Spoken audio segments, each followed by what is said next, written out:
আসসালামু আলাইকুম বন্ধুরা, আজকে আনাম অ্যাগ্রো ফার্মের পক্ষ থেকে আবার একটা ভিডিও নিয়ে চলে আসলাম। বৃষ্টির দিনের ভিডিও। তো বৃষ্টির দিনে খামারিদের অবস্থা কেমন হয় তার উপরে আজকের ভিডিও। তো চলেন শুরু করা যাক। তো দেখতেই পাচ্ছেন আমি এই বৃষ্টির ভিতরে ছাতা মাথায় দিয়ে চলে যাচ্ছি জমির দিকে, কারণ এই বৃষ্টির ভিতরে আমার গরু ছাগলগুলোকে কিছুই খাবার দেওয়া হয়নি। এই বৃষ্টির কারণে খাবার দিতে পারিনি, তাই চলে আসলাম জমিতে খাবার সংগ্রহ করার জন্য, পাতা ঘাস সংগ্রহ করার জন্য। আর জমিতে এসে দেখি আমার ঘাসের জমির ভিতরে পানি আটকে আছে। আর ঘাসের জমির নালাগুলো পানি বের হওয়ার, সেই নালাগুলো আমি পরিষ্কার করে দিচ্ছি, পানিগুলো যাতে দ্রুত জমি থেকে নিষ্কাশন হয়ে যায়। কারণ এই ঘাসের জমিতে যদি পানি আটকে থাকে তাহলে এই ঘাসগুলো মারা যাবে, এই ঘাসগুলো আর হবে না পরবর্তীতে। তাই পানির এই নালাগুলো ভালো করে নিষ্কাশন পরিষ্কার করে দিলাম, যাতে পানিগুলো তাড়াতাড়ি বের হয়ে যায় জমি থেকে। আর আকাশে দেখতেছেন প্রচুর মেঘ আর বৃষ্টি হচ্ছে। মনে হয় অল্প কিছুক্ষণের মধ্যে আবার জোরে বৃষ্টি নামবে। তো এখন একটু টিপটিপ বৃষ্টি হচ্ছে, তাই চলে আসলাম সংগ্রহ করার জন্য। জোরে বৃষ্টি হলে তো আর আসতে পারবো না। আর এই বৃষ্টির ভিতরে আমার ছাগলগুলোকে সকাল থেকে কিচ্ছু খাবার দেওয়া হয়নি, বেরই করা হয়নি ঘর থেকে। আর তার জন্য আমি এই ছাগলগুলোর জন্য আমি কলার পাতা কেটে নিচ্ছি কিছু।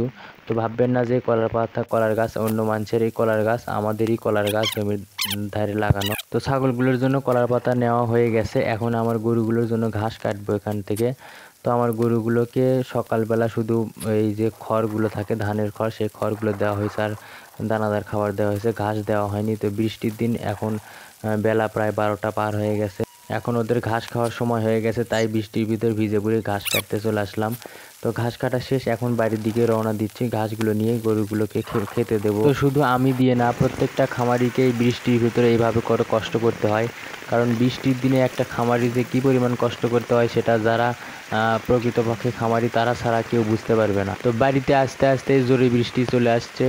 এই জোরে বৃষ্টি আসাতে পুরো গা শরীর আমার ভিজে একদম শেষ হয়ে গেছে। আর গা পুরো ভিজে গেলেও আমার করার কিছু নেই, কারণ যেহেতু এই পুরো খামারটা আমাকে একা হাতে হ্যান্ডেল করতে হয়, সম্পূর্ণ কাজ আমাকে একা হাতে করতে হয় সকাল থেকে সন্ধ্যা পর্যন্ত। আমাকে একদণ্ড সাহায্য করার মতো কেউ নাই। তো যাই হোক, এখন আমি ছাগলগুলোর জন্য যে পাতাগুলো নিয়ে আসছি, এই পাতাগুলো আমার ছাগলগুলোকে খেতে দেবো।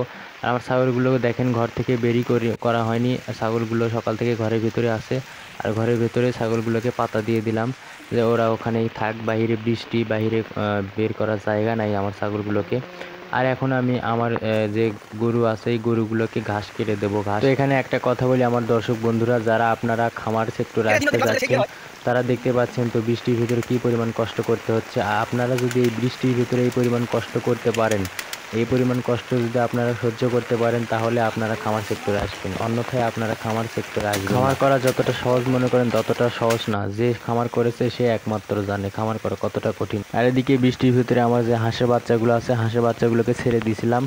এই বৃষ্টির ভিতরে অনেক কিছু বাড়াইছে, আর আমরা বলি অনেক বাড়ায়, বৃষ্টির ভিতরে বের হয় এরা আর কি। তো এগুলো খাওয়ার জন্য আমি ওদেরকে ছেড়ে দিছি, এগুলো কিন্তু ওদের খুব প্রিয় খাবার। আর এই চারা হাঁসের বাচ্চাদের জন্য খুব প্রোটিনের কাজ করে, আর তাই আমি ওদেরকে ছেড়ে দিছি এই চারাগুলো খাওয়ার জন্য। অল্প কিছুক্ষণ পর দেখি ওদের ডোনা ভরে গেছে, একদম চারা খেয়ে ওরা নড়তে পারতেছে না, একদম পেট ভরে গেছে। তাই আর ওদেরকে বাইরে রাখলাম না, এখন ওদেরকে ওরা যেখানে থাকে ওখানে তুলে ফেললাম ওদেরকে, যে এখন আর বৃষ্টির ভিতরে ভিজার দরকার নাই, বৃষ্টির ভিতরে ভিজলে হয়তো ঠান্ডা লেগে আবার মারা যেতে পারে, তাই ওদেরকে এখন তুলে ফেললাম। তো যাই হোক, আজকের ভিডিও এই পর্যন্তই, আর ভিডিওটি লম্বা করলাম না। সবাই ভালো থাকবেন, সুস্থ থাকবেন। আর আমার ভিডিওটি যদি আপনাদের কাছে ভালো লেগে থাকে, লাইক কমেন্ট শেয়ার করে আমার পাশে, অবশ্যই সাবস্ক্রাইব করতে কিন্তু ভুলে যাবেন না।